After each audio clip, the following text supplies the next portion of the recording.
നമസ്കാരം, കൊട്ടാരക്കര മീഡിയയിലേക്ക് സ്വാഗതം.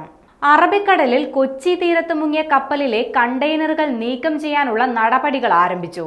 കണ്ടെയ്നറുകൾ സ്കാനിങ്ങിലൂടെ കണ്ടെത്തിയാണ് മാറ്റുന്നത്.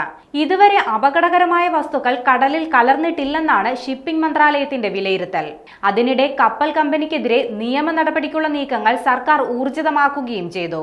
13 കണ്ടെയ്നറുകളിലാണ് ഹാനികരമായ വസ്തുക്കളുള്ളത്. ഇതിൽ 12 എണ്ണത്തിൽ കാൽസ്യം കാർബൈഡ് ആണ്. ഈ കണ്ടെയ്നറുകൾ ഒഴുകിപ്പോയിട്ടില്ലെന്നാണ് പ്രാഥമിക നിഗമനം. ഇന്ത്യൻ കോസ്റ്റ് ഗാർഡിന്റെ 3 വെസലുകൾ അപകട സ്ഥലത്ത് ഇപ്പോഴും തുടരുന്നുണ്ട്.